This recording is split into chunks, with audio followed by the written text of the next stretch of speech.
Hello, peeps and creeps, and welcome to Fright Club. I'm Gav, he's Danny. Hello. We are the Fright Club and this is a brand new episode of Monday Night Frights. And tonight, we're heading back to Springfield. Yo! We're talking about the Treehouse of Horror. Episode 9 and 10. Ooh la la, Simpson. What can I do for you and your new do? You sent me to the chair. Snake? But you're dead. I know you are, but what am I? No.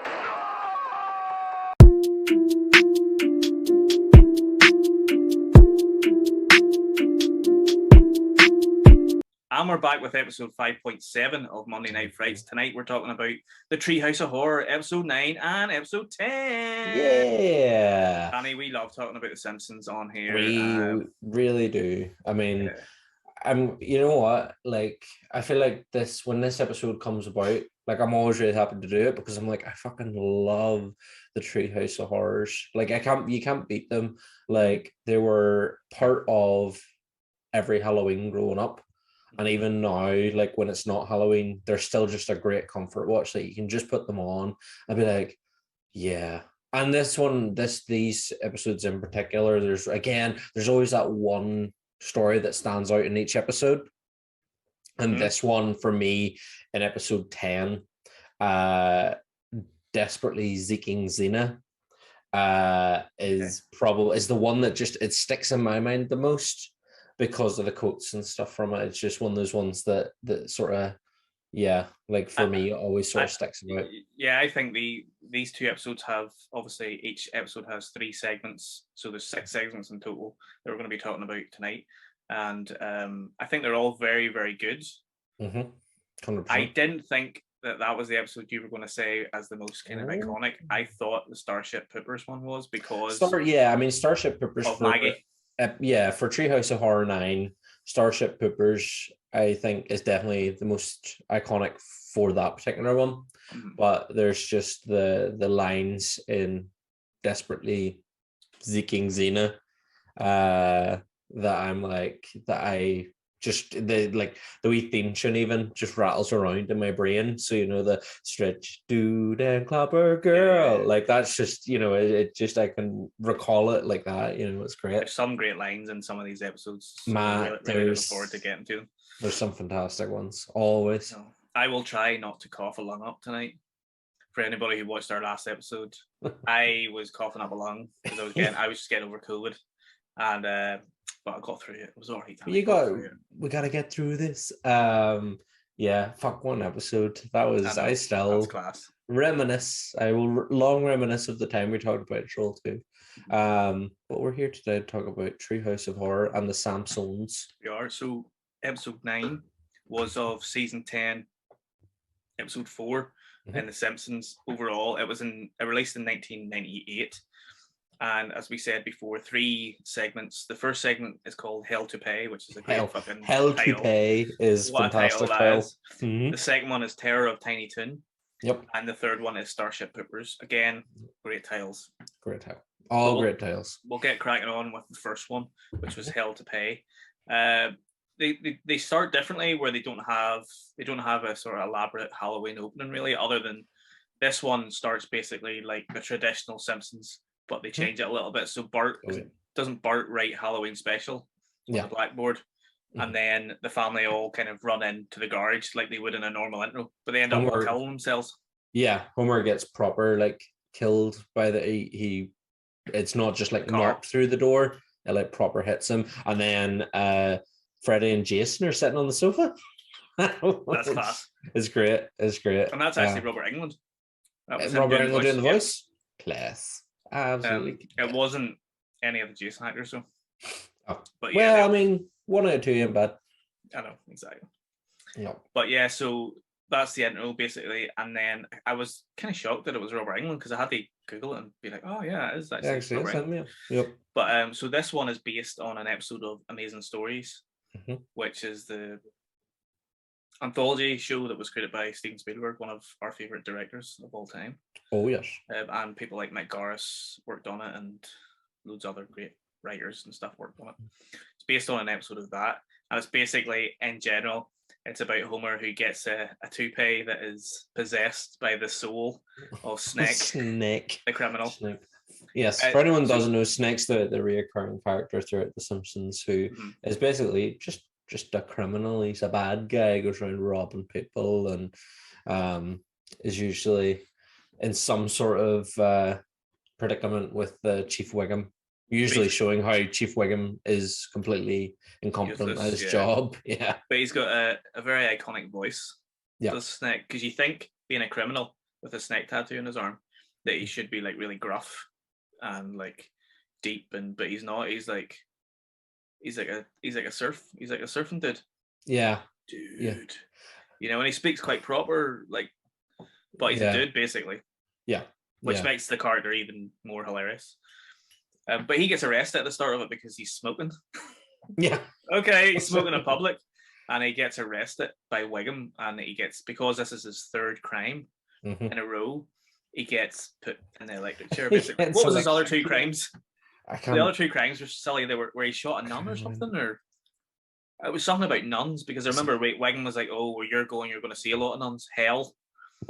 And okay, it's such a fucking like random thing, but it's so fucking funny. And then the execution all's played out like a live TV entertainment show. Like the curtain draws back and there's like a whole studio audience, and they're like broadcasting it live to the nation. It's Ed McMahon, the TV show host, does it. But it was supposed to be Troy McClure. Oh, there was going to do it. But the Phil Hartman, the actor, died. Yeah. Before they could record the parts of it, and they were obviously like, right, well, we're not doing this now. So they got in Ed McMahon to do the part, and the way it's revealed, just the curtain falls back and the electric chair's there, and then Wiggum has a great line just before they pull the lever. He says something like, "Oh, you'll never be able to harm anybody else with your secondhand smoke now." And then they pull the lever and his body starts charring and all the smoke comes out. All the smoke comes through. They all start coughing. Brilliant. Wiggum is actually fucking so good, man. I love his the lines Wiggum. Are great. Both of them, Chief Wiggum and Ralph Wiggum, are two of the best characters in that show. Like, absolutely. So shortly after that, Homer gets the call about the donor. Oh, they finally found a donor. I finally found it. I love that. Just the way he's so excited. And you're like, what? Marge, I finally got a donor. And then it goes but at this point, you don't know. Obviously, you know by the title, but yeah, you don't. They haven't said it. And then he goes to the doctor who gets the scalpel out and is ready to. Dr. Nick. Hi, Dr. Nick. Hi, everybody. Hi, everybody. I love Dr. Nick. So he applies the toupee, and then I love that when Homer comes back with the toupee on, it's kind of like the hair that he has when he's younger, you know, it's off to the side, so it doesn't look like Snake's hair. But then whenever it becomes possessed, it turns, it like flicks goes into the quiff. Yeah, it goes into the quiff, and oh man, and he gets Snake's voice. It's so good, and it's so fucking good. I love it. And he's going around. He goes to visit Apu first. He's trying to take out the witnesses that put him to the death. Oh my god, it's actually the lead up to that. Whenever when Chief Wiggum, they're kind of going through, like, Snake's rhyming off all the people that he's going to have revenge against, and then Chief Wiggum's, but don't forget about the little Simpson boy hiding over there behind the arcade machine. I know, he's just hiding. Bart's like, oh, thanks, Chief. But yeah, so Apu, who is it? Apu. Mo is the other one. Yeah, Mo Sizlak, Apu, Mo Sizlak, and Bart. Bart is the three witnesses that put him away, basically, but you don't see that part of it really. But yeah, so he comes back, he's possessed, and he wants to take out these three people, and he takes out Apu first. Are you going to say the line that Chief Wiggum says? No, go ahead. No, it's just the bit when they reveal how Apu has been killed, and he's been thrown into the squishy machine. And Chief Wiggum's been like drinking a squishy, and he was like, "Oh, how long are you going to let me keep drinking that before you told me?" And then he drinks, and then he starts stringing it for ages. I know. Apu's like fucking feet or head first into the squishy machine. Yeah. I know. And so he kills Apu and then he goes after Mo next. Mm-hmm. And how does he kill Mo? Mo's eating something.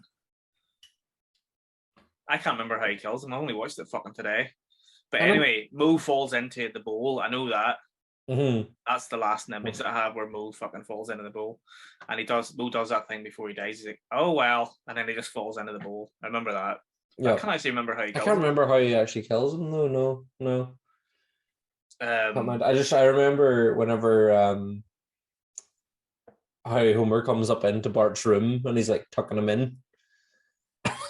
He's like, don't worry, son.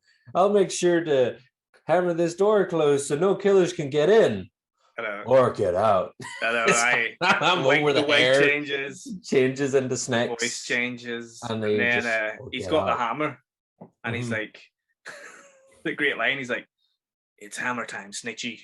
And then he goes after Bart and Bart obviously runs away and tries to get away, but the wig, it's the wig that gets me. Like, it's so fucking hilarious. Absolutely. And it's whenever the cops all bust in and Homer's Homer's like he's managed to like pull Bart kind of makes Homer come to his senses, and Homer rips the wig off the hair transplant and you see all the wee strands going like he's like Pinhead on top of his head, and then he like throws it to the ground. But as they're like kind of being like, oh, we did it, we beat him, the wig jumps up onto Bart's face. I know. And Homer starts punching him in the face, and then what is it Bart says to him, and he starts strangling Bart then. Bart's like, you're punching me, man. Yeah. And he calls him a name, and then why you what? And he starts doing the famous strangle. The strangling thing. And then the wig fucks off and like sort of turns into legs. Yeah, it's like humanoid. Well, the sideburns are like little arms. He's got little legs, and he goes to jump out the window. But as he goes to jump out the window, the Chief Wiggum and the boys shoot him down. They kill him. He gets killed in a rain of bullets. But they fire about fucking 20 holes in him, and then he falls, and then he gets up again, and they put a few more holes in him. One last scare, and then he falls down, and he's gone. And then Wiggum has that great line where it's like, "Now that's what I call a bad hair day." That's what. He's got some of the best lines throughout this, man. So good. By the way, I'm eating some sweets just in case you see me sort of chewing and. I feel a little sweetie. Danny, would you like some? A little sweetie for a little. Oh, thank you. Would you like some? Take it on there. Imagine I could just play. Ooh, should have planned this better. I know, man. Should have planned this better beforehand. Oh, hold on. What giant orange don't. No, it's not actually. It's for. That looks like something very sexual. It's not. It's for grip strength training. Good. Really? For bouldering and climbing walls, not for danglings. I don't know, Danny. I think that's a wee ball ring or something. Want to play with my dingling? Simpsons reference right there for you. It is, yeah. Right, anyway, the next segment, we got very dark and dirty there, so let's go on to the next segment. The Terror of Tiny Toon. Tiny Toon? Tiny Toon? Tiny Toon, Paul! I'm going down the toon. This is based off, it's a parody sort of the 1992 film Stay Tuned, which I don't know if you've seen. Have you seen it? No, never seen it. I used to love it when I was a kid because it was kind of one of those things where you used to always, when you watch cartoons or TV shows, you used to always want to go into the TV. Yeah. That's kind of a thing. So John Ritter's in it, and a couple other actors of the time are in it. It's pretty good. You should check it out. Let's check it out. I haven't seen it in a long time, so maybe it's shit, and I just you go back to shit here. The rose tinted glasses fall away, and you're like, oh yeah, that was fucking shit. No, it's gotta be decent, like. But yeah, it was about people that went into the TV, and they went through this sort of kind of malfunctioned TV remote, which they do in this one, where Krusty opens the episode or the segment when he's dressed up as Dracula, and he's presenting the Halloween special of Itchy and Scratchy. Yep. But Marge doesn't want Bart and Lisa to watch it because it's too much, even though they watch. It's so funny. It's like they watch Itchy and Scratchy all the time, so it's not as if it's like what kind more violent. What is it, Marge? Marge is like, what kind of parent would I be allowing my children to watch a Halloween cartoon? And I'm just like, fuck, how fucking self-aware is that? This segment has another meta line later. Whenever they actually go into the cartoon, I think it's Lisa who says something. No, it's Bart that says, "Oh, we're in a cartoon now," and Lisa's like, "Oh, how sad," or "How desperate," or something like that. But yeah, very meta. So Marge fucks off. Basically, they're going out for the night, and she takes the batteries of the remote so that Lisa and Bart can't use the TV. And Bart comes up with this fantastic idea to just go in and just get the plutonium that's just sitting there. Even before that, the bit that kills me is like Marge is sort of trying to encourage them to come out trick-or-treating, and they're like, nah, we're going to stay in and watch cartoons. And she's like, Homer, you can't be dressed as a hobo again this year. And he's like, what? I'm not dressed up. He's like in the littlest hobo outfit with like his wee beard and a harmonica. Yeah. Oh, fuck. Like, it just killed me. Like, do you have an accent there? What? Did you have an accident there? My cock ring fell down. I was going to say, was it on a big massive dildo? It fell off. It fell off Darth Vader's head. Is that what you call your big dildo? That's what I call it. No. Big shiny dildo. My Darth Vader. It goes up my ass. Right, so this definitely is not for kids, this episode. But anyway, so Marge, Homer looks like a fucking hobo, you're right. He's got the ripped jacket and his toes are all out and stuff. Eating a can of beans. He's staying in, but Marge goes out. Isn't that right? Yeah, she takes Maggie out. There you go. She takes Maggie trick-or-treating. Yep. And yeah, so I was saying Bart comes up with the idea of putting plutonium into the plutonium rod, and Lisa's like, oh, it's unstable, it's dangerous, and Bart's just like, I'm getting it in there, and he's like whacking it with a hammer into the remote. And then but that ends up fucking the remote up, and whenever they turn the remote on or the TV on, they're somehow sucked into the TV. Mm-hmm. They're able to cycle through the colors, which makes them change color. Mm-hmm. And then whenever they mute, he's able to mute Lisa with the remote and stuff, so they realize, that there's more going on with the remote. And then whenever they hit, they hit enter or something on the remote, and they enter into the TV. They're transported into Itchy and Scratchy's Halloween special episode, and I think at the point where Itchy's just killing Scratchy. And they're laughing their heads off. They're saying, oh, we're inside the cartoon. They're laughing. And then Itchy and Scratchy turn around. They're like, they're laughing at our pain. I know. We gotta teach them a lesson. And then they basically go after them. They try to kill them. So they sort of chase them, and they try to they hit him with an axe first.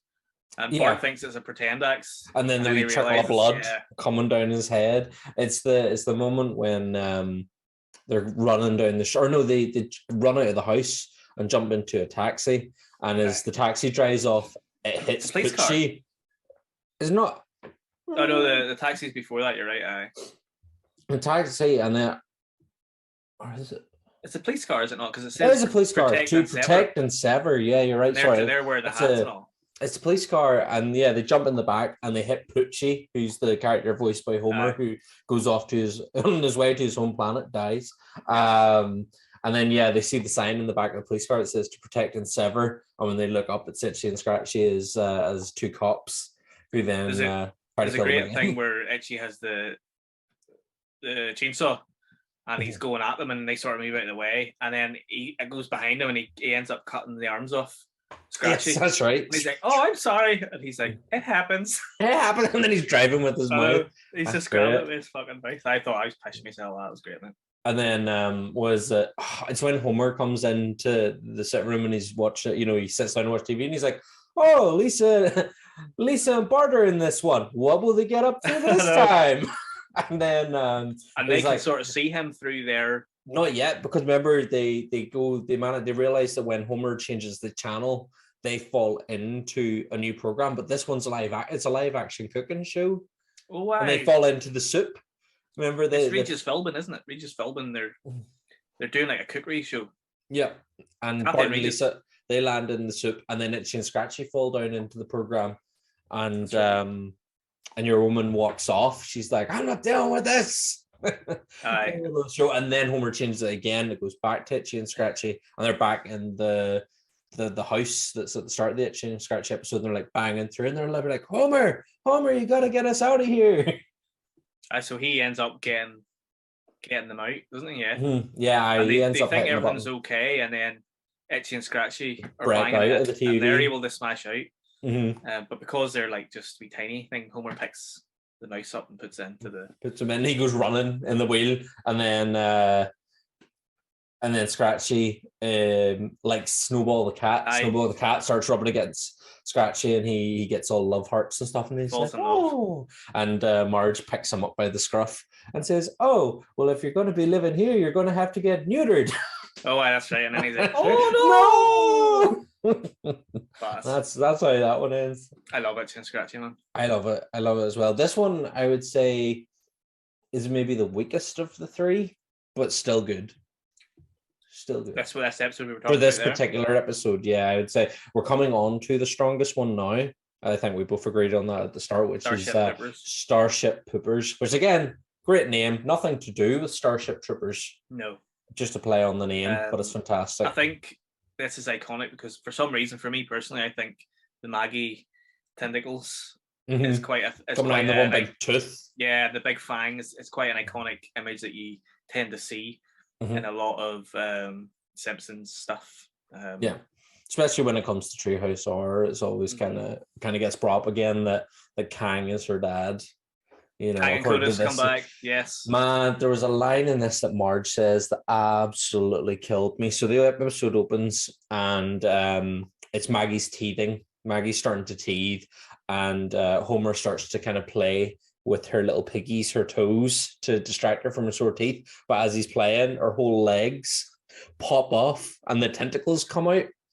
And, they're all kind of, the rest of the Simpsons family are like, whoa! And Marge is kind of like, well, there's something I have to tell you. One night when I was in the garden, what's it she says? It's later on, though. It's not that she doesn't say that until... Oh, it's after been to the doctor, no? Until Kang and Kodos come to the door. Yeah. Oh my god. But after the legs fall off is whenever she reveals the fang, which, man, that's quite scary. I'm not joking. Her with a big fang. The big fang coming down. Yep. It's pretty scary, actually. It is. But this, I love all the wee moments in this episode, like with Kang and with Homer, and the idea they have some, and obviously it goes to Jerry Springer. Like when they go to the Jerry Springer set, it's great. But it's that moment where what is it Marge says? Is it I was out in the garden hanging up some laundry when I was abducted without any warning. I know. And it was like the spaceship comes and goes, warning, you are being abducted. And it's not even, the light beam comes down, but then a lasso comes down and like ropes her up and takes her away. Yeah. And then they're in the spaceship, and it's like, you have been abducted to take part in our cross-species mating program. We have studied your people and we have selected the best breeding grounds for you. And it's like, what is it? In the back of a coupe, the back of an adult entertainment theater. Yeah. What else is there? Is there not two more? There's something like the alleyway behind the fucking Wendy's or something. Or yeah.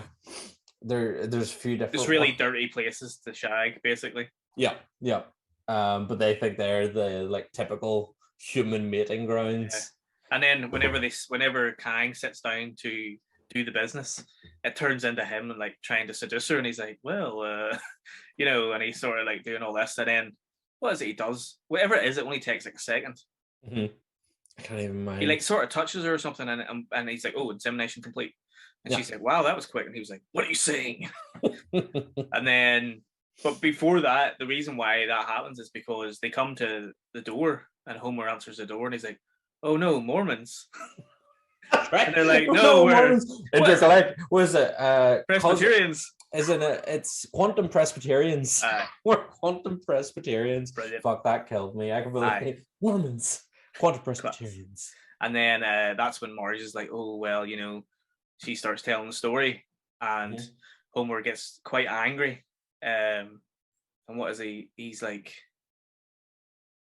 oh no, you hussy. He calls her an intergalactic hussy. Yeah, he called it you intergalactic hussy. Was he better than me? And then she tells a story about her abduction, which is fucking brilliant. Yeah, that's right. Oh, they get the message before that. That's right. From Maggie, it goes out to space, and they're in the space, and they get the message from Maggie saying that the pubation or the pupa period has completed. That's right. And they get it's her. It turns out her sucking the dummy is actually like a signal to the mothership. Aye. Yeah. And then they end up going. Obviously, Kang wants to take Maggie away. And they're like, no, you're not taking our daughter. Yep. And then they end up going on the Jerry Springer show to sort out their differences. And it's actually voiced by Jerry Springer, I believe, as well. But like, man, do you remember Jerry Springer? Like, I was a bit too young for Jerry Springer. I remember it was really big when I was in high school.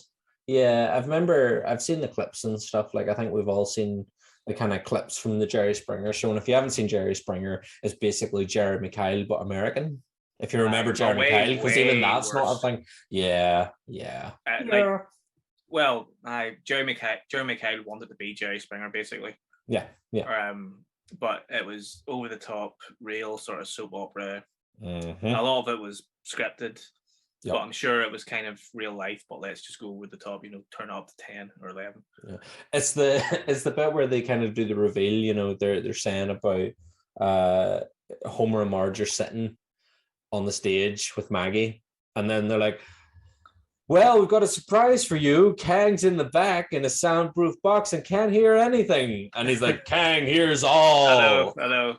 And then Jerry comes on, he ends up fucking taking out the whole audience, doesn't he? With his laser gun. Just before that, it's the bit so him and Homer kind of get into a bit of a scrap after Kang hands Marge some flowers, and they get into a bit of a scrap. And then one of the audience, or Jerry goes out into the audience to kind of ask, you know, get questions.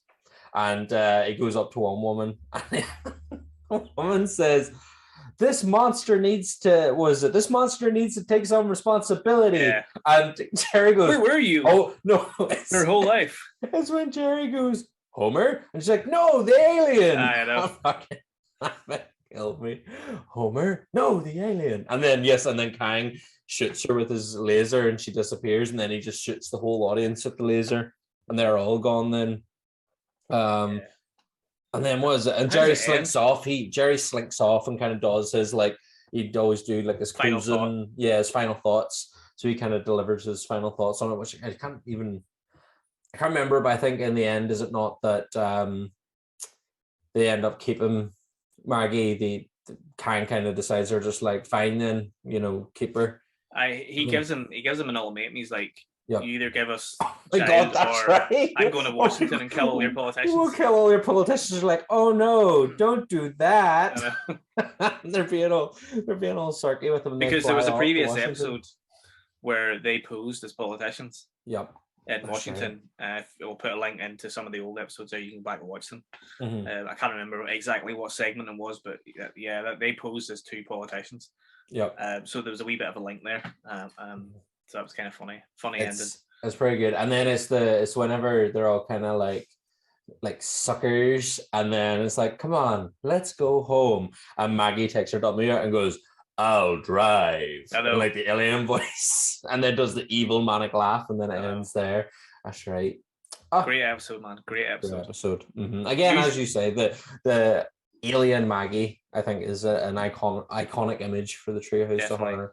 I think anything with Kang and Kodos is usually always up there. Like, it's always up there as one of the better episodes. Yeah, because I think even the next episode that we're going to talk about, Treehouse of Horror 10, the opening to that, the couch gag scene actually features Maggie as the alien. And we kind of get like a look back at some of their more iconic looks from the previous Treehouse of Horror. Yeah, I love that.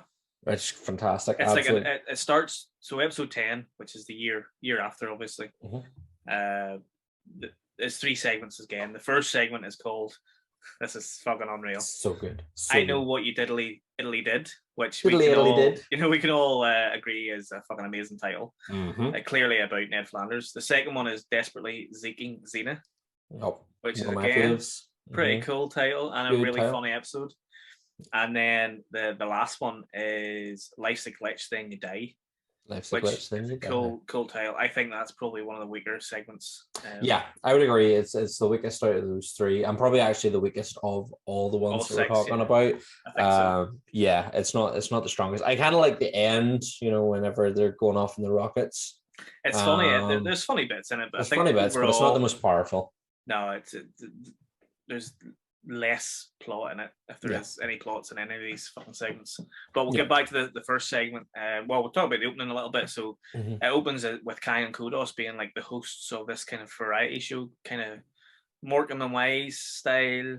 Yeah, it's a big pumpkin on the stage with the eyes, and then the pumpkin face opens up, and it's actually that was cool, man. Those two, I really like that. And then I love when they're doing their bits, their funny bits, and there's like the canned laughter, but when the camera cuts to the audience, it's all like aliens from like different like sci-fi movies, which again is great, but none of them are actually laughing. Like the aliens are all just sitting there, just crummy bastards, and it's clearly just a fucking tuned in laughter. Yeah, and it's hilarious, man. It's really cool, and the way so they good. sort of act on that is really good. Like Kai and Kodos, man, they really do give them characters a lot of personality. 100%. They're so good. But I love them when it cuts away to the Simpsons on the sofa, and they're like, "What's aliens got to do with Halloween?" And then baby Maggie is the wee alien, wee tentacles and all, pulls out a wee ray gun. It's like, "Quiet you!" and shoots. It's Lisa, isn't it? Yeah, it's Maggie from the previous episode.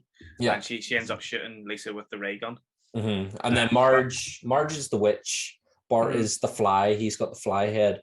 Homer is Jack in the Box. He's the Jack in the Box from the episode where Bart turns him into a Jack in the Box.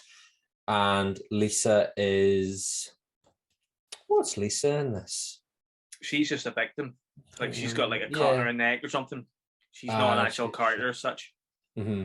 But yeah, so they're all kind of done up to be like they were in some of the previous episodes. Yeah. But Lisa gets phasered out by Alien Maggie. Mm-hmm.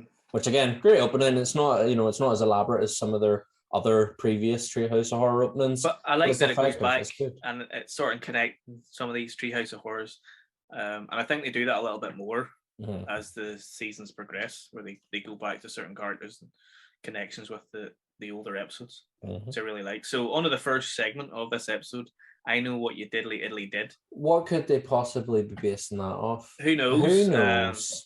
I had no idea. I was watching this going, wow, I wonder what this is based on. Because obviously most of the segments are based or parodies of something that already exists.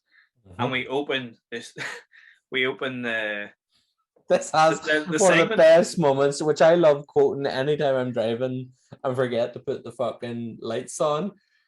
Guess I forgot to put the fog lights in. I fucking love that. I absolutely, and it is definitely like anytime I'm going to like flick the lights on in the car, I can't help but go, guess I forgot to put the fog lights in. It fucking kills but it's me. The line that Marge says.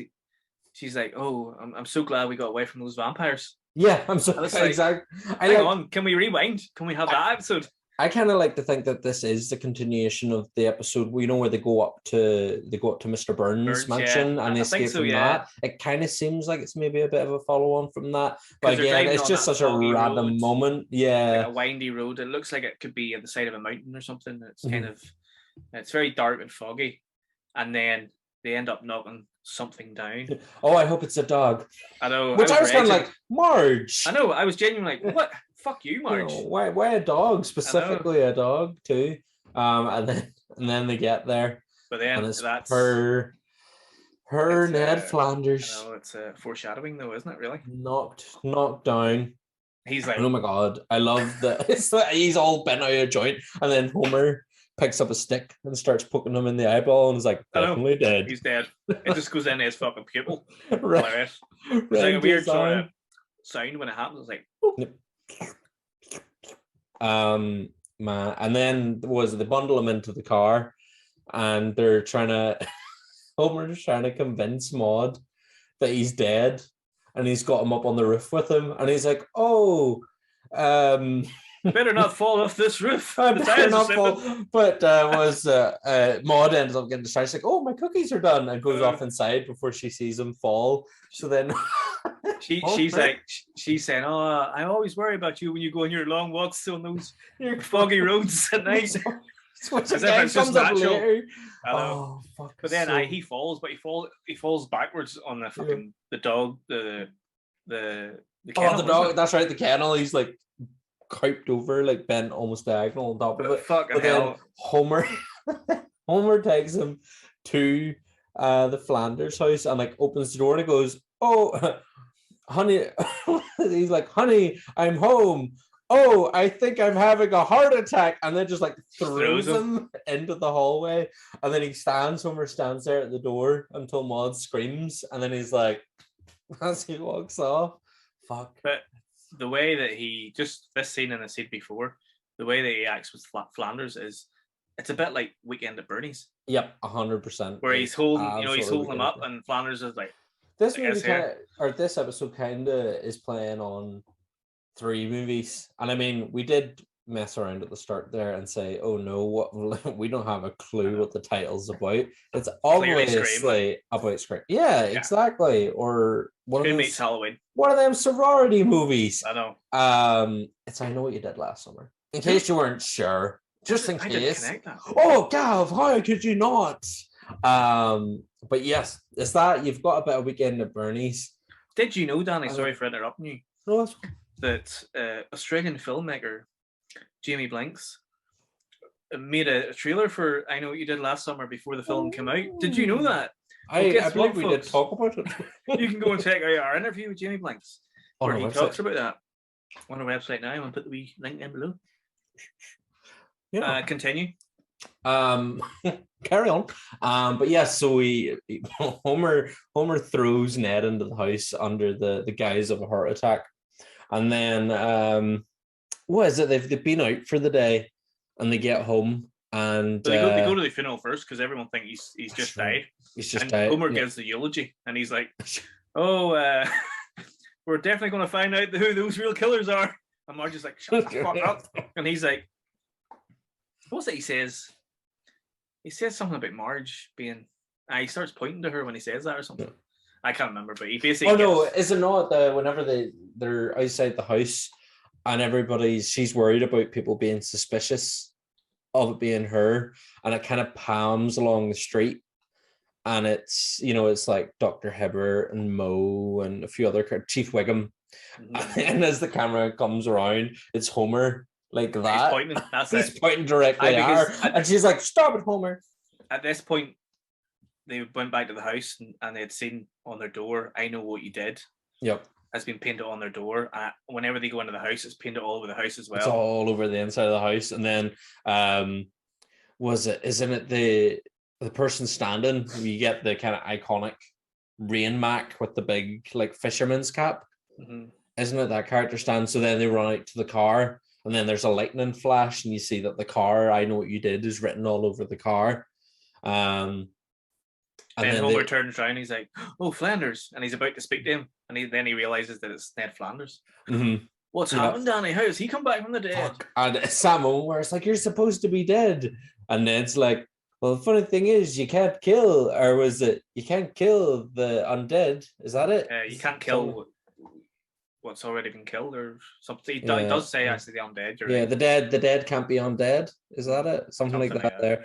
But then he goes on to. We should really listen to these shows when we should. We should. But then he explains. He talks about he went for one of his long, foggy night walks by himself, and he's walking along, and he's like, "Oh, I'm making good time tonight," and then he hears like a wolf howl. And he's like, "Oh, better speed it up a bit." And he starts doing like a brisker. He doesn't run. He's just like briskly walking.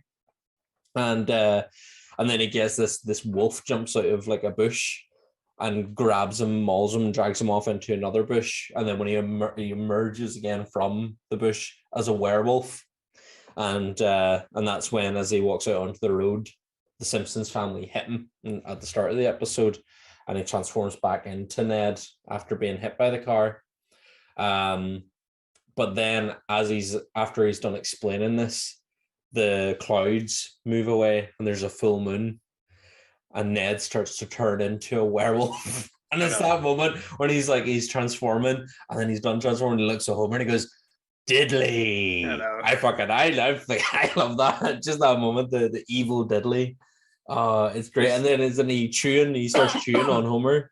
Mm-hmm. It was a great bit earlier on though, whenever they're coming home from the funeral and they're driving, and Homer's like, wow, I can't believe we killed somebody. And we got away with it. That was so easy. And then he sees Milhouse walking across, and he's like, I've never liked that kid. And he decides that he's going to knock him down, but Marge pulls him away. Marge's like, Homer, stop it. Great line. That's right. Fuck. Oh, great episode. Just funny, real funny episode. Good quality. So you've got the I Know What You Did Last Summer. You've got Weekend at Bernie's, and then you kind of got Wolfman in there as well. Yeah. There was something about the way whenever he kind of like walks out in front of the car, it reminded me of Ginger Snaps, when the wolf creature runs out in front of the car. I got a wee bit of that, but yeah, it's just going to be typical werewolf sort of stuff. I just love that. Diddley. So on to your favorite segment of Desperately episode. Zeeking Xena. With a Z. Oh, man. No, with an X, sorry. It's an X. Xeeking.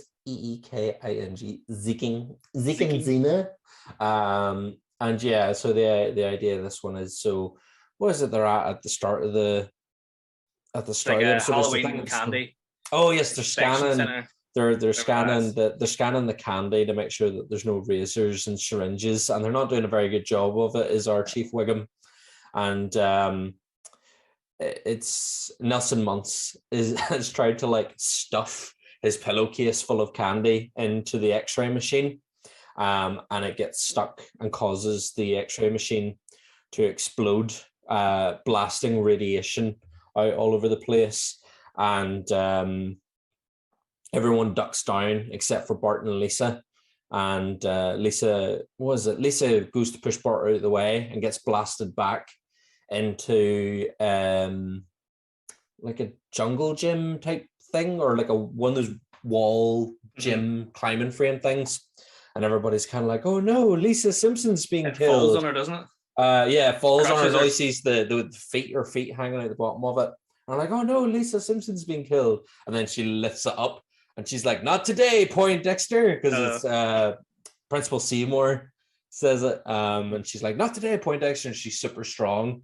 And then Bart's like, oh, what superpowers have I got? And his eyes stretch out. Oh, it's class. And he looks behind himself and he's like, oh, I've got super stretch. And he's like, I can use these powers for mischief. And he like, his arm gets all stretched and goes out the gymnasium window and like knocks on the gymnasium door, and Principal Skinner walks up to it and opens it, and Bart's hand starts doing this, and he's like, up, down, left, right. And then he hits him. Aye.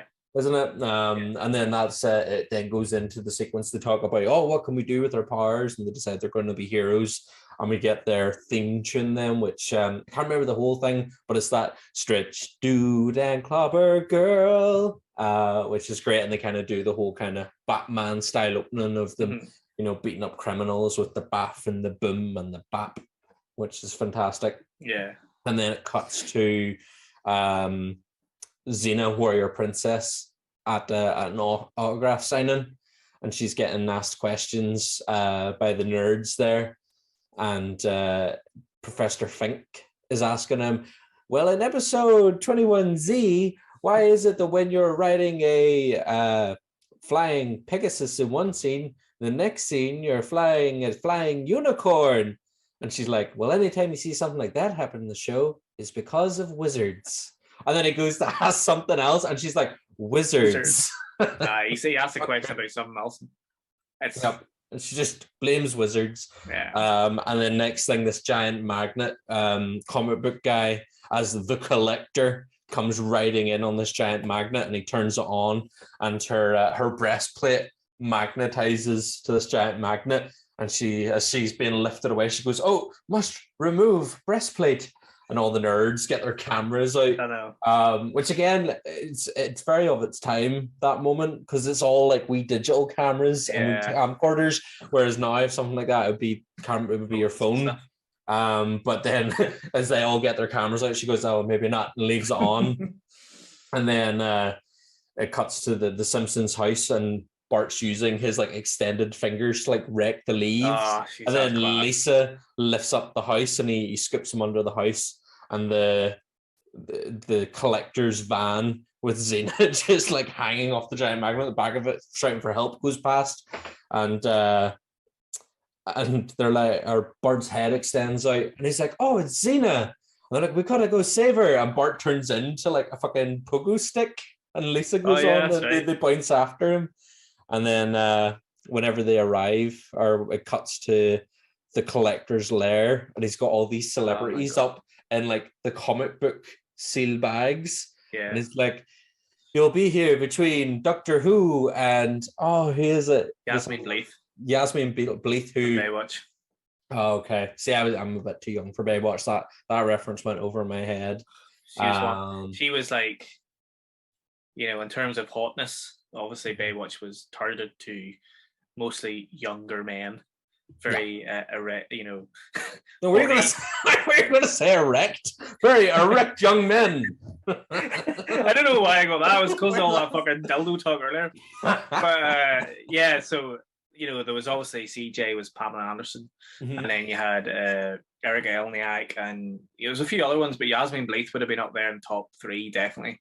And then the Stretched and Clobber Girl bust in, and they're here to save Xena. And the collector pulls out the only working phaser from Star Trek, and he starts shooting at them. And he manages to get Clobber Girl with it. And then Stretch Dude's kind of giving it all this. He's stretching to avoid the phaser blast, and then the phaser stops working.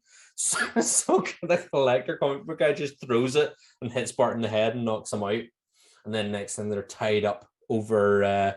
What is it? Very House of Wax. This moment, did you not think? They get tied up together, and they're tied up over like a.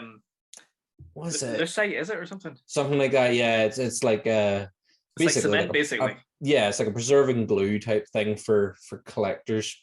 And he's like going to dip them into it and seal them away forever. And then he's got plans to marry Xena, and she decides to play along for a minute, and she's like, "Oh, comic book guy." You're like, "No man I've ever been with before. You're making me feel all..." What is it she says? "You're getting me all hot." But it's just that one line that just gets me every time. Xena needs Zex. That's right, yeah. Xena needs Zex. And then she goes like, "Kiss me." And he goes to kiss her, and big pouty lips. And then she grabs him by the lips, like, "Got your lips," and starts punching him, and does the warrior cry, and manages to kick him off the balcony into the cement, and he falls out of the cement. We've missed a really important part here. What's the really important You've completely forgotten. Oh fuck! I missed one of the most important parts. Sorry. Being a massive Star Wars fan. I know. Actually, yes, I got a bit ahead of myself. So Xena managed to knock him away, and he reaches into his cabinet, and he pulls out. This is after he's thrown away the Star Trek. After he's thrown away the Star Trek gun, he pulls out of the cabinet a mint condition Darth Maul lightsaber from Star Wars Episode 1, The Phantom Menace. I love that he's got to do the full title, and he takes out which the packet, hadn't come out yet. No, yes, that's it. The trailer had, but not the film. And he ignites the lightsaber, but then she goes, "You took it out of its box," and he's like, "No." It's worth nothing now. It's worth nothing. And then that's right. He stumbles back. He stumbles back and falls down into the vat of cement of the glue or whatever it is. And then he rolls out of it. And what does he says? He makes a reference to some iconic death from Battlestar Galactica.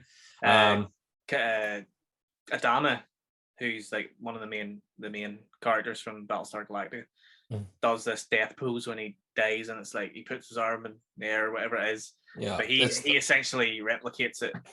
Best death ever. Oh man, great moment. Great moment. There's a great line earlier on which plays out quite well at the end, because Xena, when he captures Xena, she says, "Oh, this is just a character. I'm really Lucy Lawless. I can't do all this stuff." She hasn't said Lucy Lawless yet. It's not until the very end. Oh, is it? Whenever she goes to fly off, you know, she unties Stretch Suit and Clobber Girl, and she picks them up and just flies off.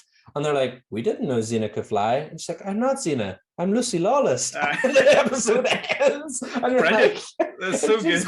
Just so random. It's like, so wait, Lucy Lawless could fly? I know, but I love it how, you know, they sort of had the line a little bit earlier on where she says, "Oh, this is just a character." So whenever they asked her, "Oh, I didn't know," then she was like, "No, that's just a character." Yeah, Lucy Lawless. She's just like, "I'm not Xena. I'm Lucy Lawless." I fucking that. It just killed me the fact there's no reason. Like, they don't give any other reason than she's Lucy Lawless. I know. Great episode. Great story. Really, yeah. It was... that Xena needs sex. Man, we've talked about our favorite characters in the shows before on different episodes. Obviously, you know, we love Willie, and I love Mr. Burns, as you do. We all, you know, there's certain characters that we Ralph love. Wiggum, Grandpa Simpson. Yeah, Kudos, but comic book guy's up there too. Comic book guy's a great one. He is an absolutely fantastic one. And this year one, I think he really gets to shine as the collector. Because you know, we do a wee bit of collecting ourselves, and you know, we've been to conventions and stuff, and we know people that maybe aren't quite as sort of mental as him in terms of collecting, but there's a few people that we know in real life that are a bit comic book guy very much into the mint boxes and stuff. Obviously he's more of a caricature type of those characters, but it's very relatable. Yep. So we'll move on to the final segment then of this episode, which we said we thought was probably the weakest. It has its moments. It's got its moments. It felt quite short and just abrupt when it ended. But it's called "Life's a Glitch, Then You Die," which is a great title. And it's set on New Year's Eve, 1999, just before the Y2K bug, where everyone thought was going to fucking break the internet and all electronic equipment was going to malfunction. And it didn't happen, but it does in this episode. And this is great start because everyone's getting ready for this New Year's Eve show and party and everything. They're all getting ready for it. And somebody says, "Oh, I'm glad Homer debugged all the computers." And Homer's like, "What?" So Homer's forgotten to debug all the computers at the nuclear plant. It's whenever it cuts to your boys here, they're watching the link up of all the systems that have been debugged, and then it gets to Springfield, and it's like, "That's Homer J. Simpson's computer. He's forgotten to debug it," and then it starts the meltdown. And basically what happens in this episode is what everyone thought was actually going to happen in real life, where planes would fall out the sky, electronic equipment would all start blowing up and going mad and becoming sentient as well certain times. But this one took it to the extreme, and it's the fact that there's that moment whenever someone goes to pour milk, and instead of coming out the spout, it just starts shooting out of the carton all over it. And then Lisa's like, "There's a microchip in this." It's just like, there's a microchip in everything. I suppose it was a sort of play on the whole, like how far technology has come, and also how far it influences our everyday life. And it's kind of like, it's becoming true. There is microchips in everything. Fuck. Well, there is now, mate. When we've got the boosters and all, there's microchips in us.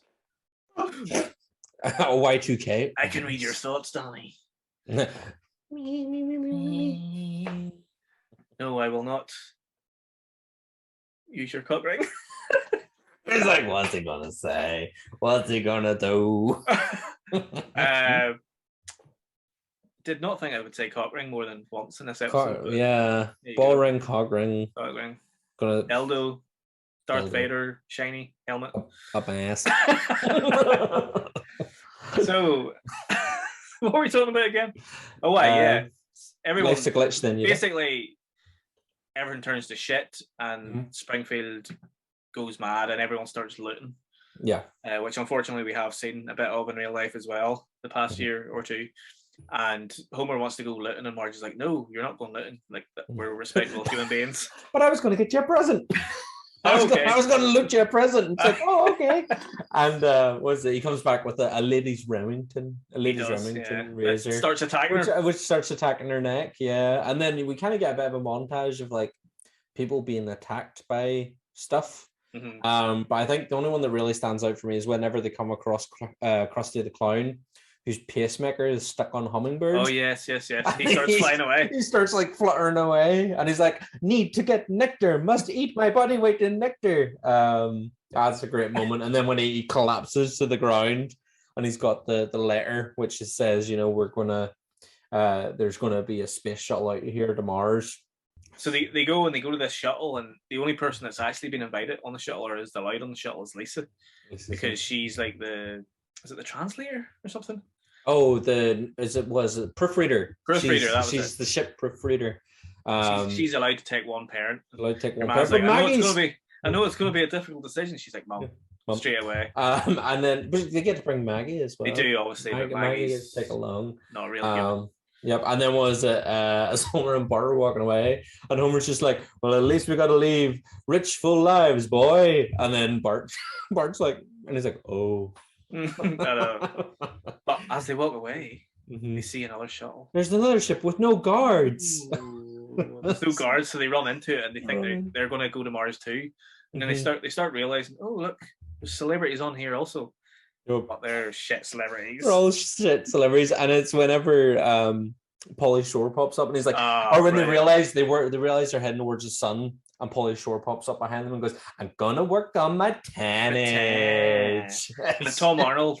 Yeah, we should do a show together. Yeah, again, that was actually Tom Arnold. So fair play to him for taking the piss out of himself. I think as a lot of the ones in those last couple of scenes are sort of.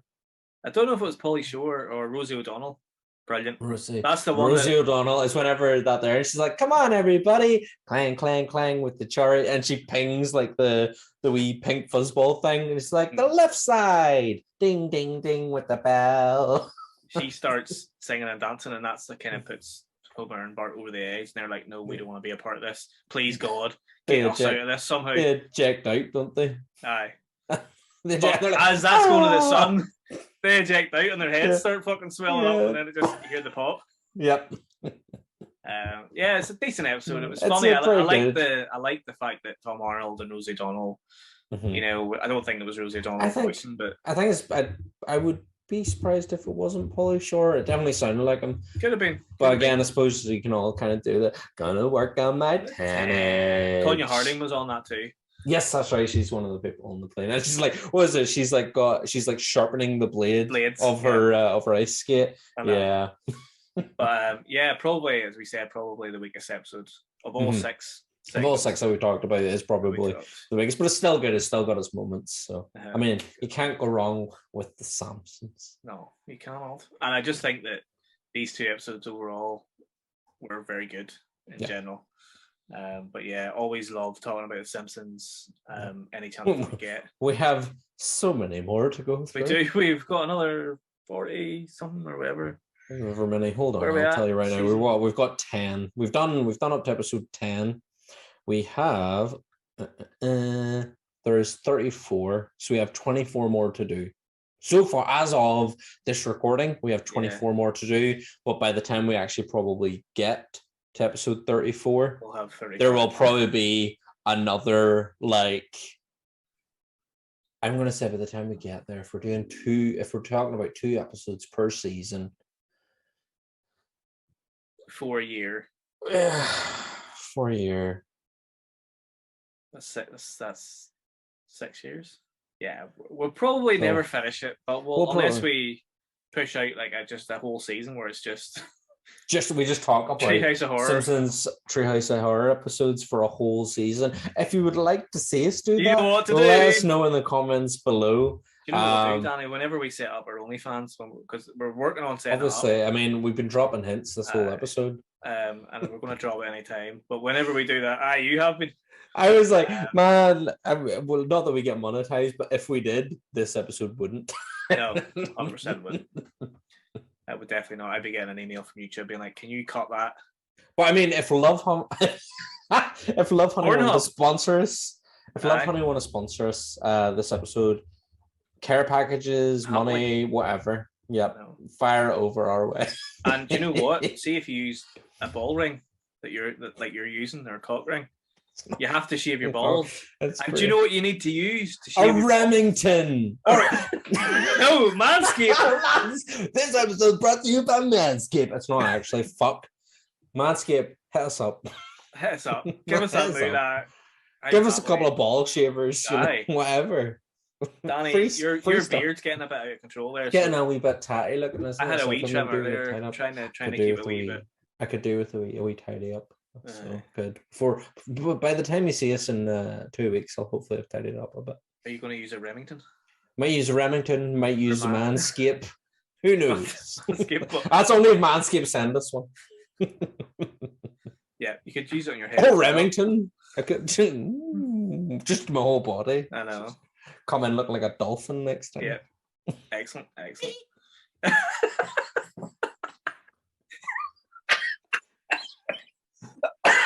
Oh fuck! There he goes. Oh, my lung's just ready to go.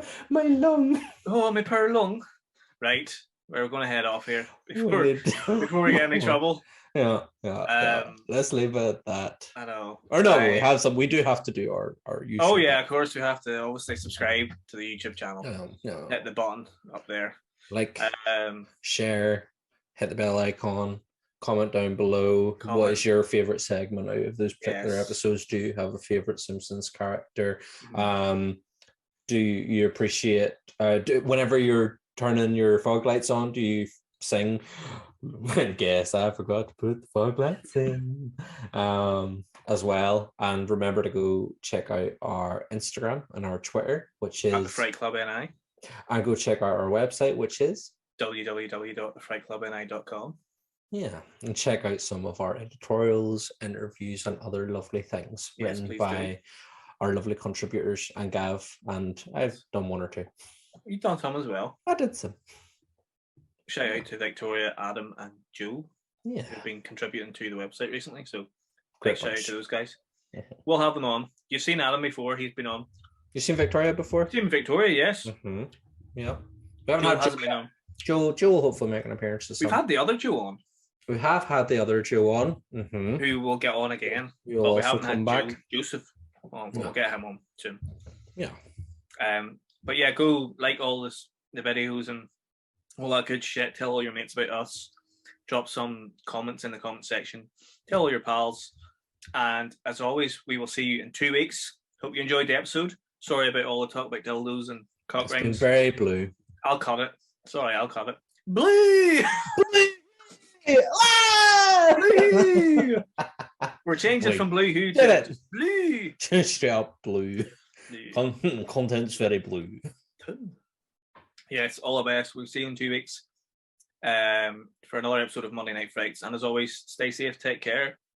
Bye. Bye.